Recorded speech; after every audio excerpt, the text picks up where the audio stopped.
अभी तक हमने जाना इंसैनिटी और डिफेंस ऑफ इंटॉक्सिकेशन, उसके बाद हमने जाना अबेटमेंट। अब हम जानेंगे क्रिमिनल कॉन्स्पिरेसी। ठीक है, क्रिमिनल कॉन्स्पिरेसी हमारी सेक्शन 120 में दी हुई है ऑफ आईपीसी। अब आप ये सोच रहे हो कि क्रिमिनल कॉन्स्पिरेसी क्या है, तो क्रिमिनल कॉन्स्पिरेसी सिंपली दो वर्ड से मिलके बना है, क्रिमिनल कॉन्स्पिरेसी। कॉन्स्पिरेसी का सिंपल मतलब होता है षड्यंत्र करना। ठीक है, तो अब ये क्रिमिनल कॉन्स्पिरेसी क्या है? क्रिमिनल कॉन्स्पिरेसी का सिंपल मतलब ये है कि दो लोगों के बीच में कोई एग्रीमेंट हो जो कि किसी इनलीगल काम के लिए हो। ठीक है, किसी इनलीगल ऑफेंस के लिए किया गया कोई एग्रीमेंट जो कि दो या दो से ज़्यादा लोगों के बीच में हो रहा है, इसे ही सिंपली हम क्रिमिनल कॉन्स्पिरेसी कहेंगे।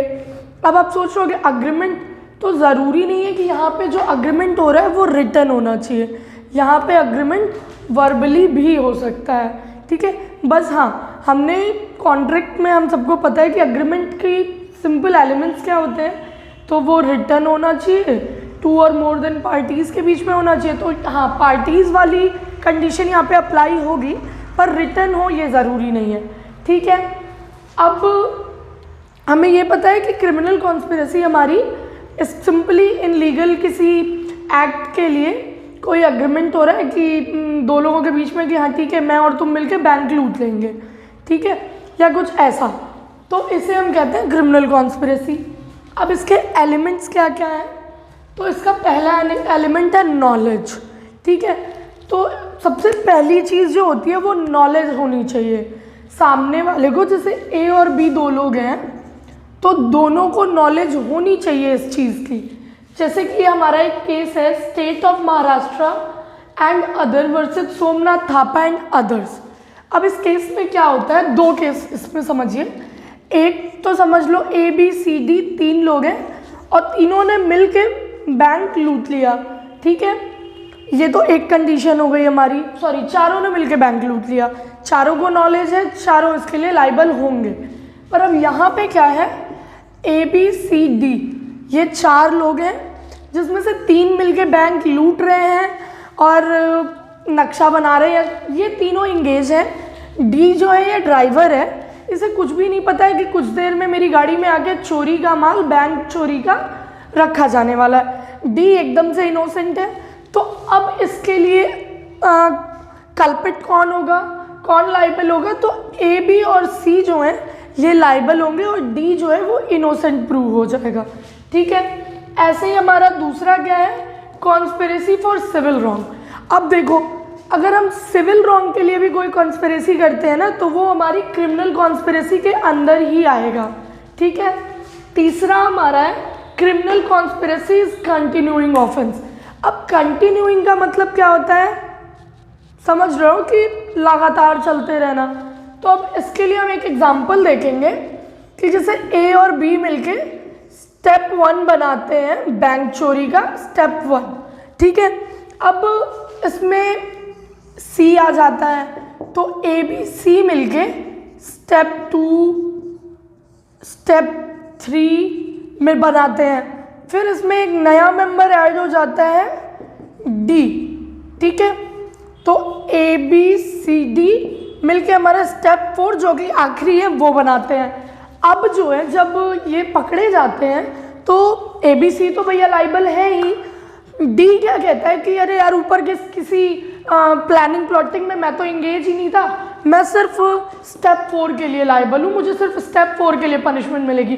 तो नहीं, यहाँ पे ऐसा कुछ भी नहीं होगा, उसे ये सारे स्टेप्स के लिए इक्वली सज़ा मिलेगी, जितनी इन लोग को मिलेगी उतनी ही डी को भी मिलेगी। ठीक है, चौथा हमारा है म्यूचुअल एजेंसी। अब ये म्यूचुअल एजेंसी क्या है, म्यूचुअल का मतलब हम क्या जानते हैं कि आपस में समझौता या कुछ भी म्यूचुअली।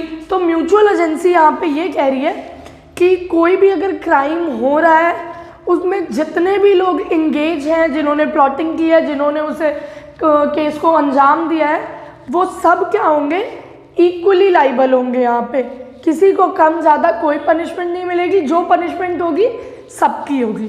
ठीक है, अब हमारा एक केस रेज हुआ वह एक क्रिमिनल कॉन्स्पिरेसी इज पनिशेबल, क्योंकि हम ये जानते हैं कि इसमें एक्टस रियस और एक्टस रियस नहीं, मेंस्ट्रिया, ये सिर्फ मेंस्ट्रिया का खेल है। तो सिंपली मेंस्ट्रिया के लिए कोई पनिशमेंट तो बनी नहीं है। अगर सिंगल इंसान कोई काम करता है तो उसको कोई पनिशमेंट नहीं दी जाती है, ठीक है। तो यहाँ पे एक केस है देवेंद्र पाल सिंह वर्सेस स्टेट का, उसमें ही ये केस क्वेश्चन रेज हुआ कि why criminal conspiracy is punishable under IPC.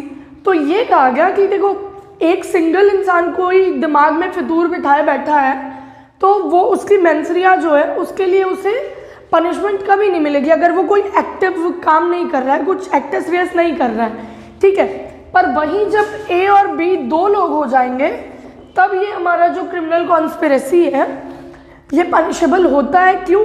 क्योंकि जब एक और दो लोग मिलके किसी क्राइम के लिए अपना दिमाग यूज़ कर रहे हैं, मतलब क्या है कि अगर अब पनिशमेंट नहीं दी जाएगी तो ए बी के बाद सी भी जुड़ जाएगा, डी भी जुड़ जाएगा। तो इस चीज़ को यहीं ब्रेक करने के लिए हम क्या करते हैं, क्योंकि अगर सिर्फ ए कोई क्राइम कोई मेंस्ट्रिया अपने दिमाग में रख रहा है तो ठीक है, वो सिर्फ अपने दिमाग तक है। पर अब ए बी मिल रहे हैं, मतलब दोनों का जो मेंटल स्टेट है वो क्या हो रहा है, इक्वल हो रहा है किसी क्राइम को करने के लिए। तो अब क्या होगा कि ए बी दोनों पनिशेबल होंगे अंडर आईपीसी, ठीक है। और ये जो क्रिमिनल कॉन्स्पिरेसी है जरूरी नहीं है कि ये किसी इनलीगल काम के लिए हो तभी ये पनिशेबल है। अगर ये किसी लीगल काम के लिए भी हो रहा है ना और उसको करने का तरीका इनलीगल है तो भी ये पनिशेबल होगी।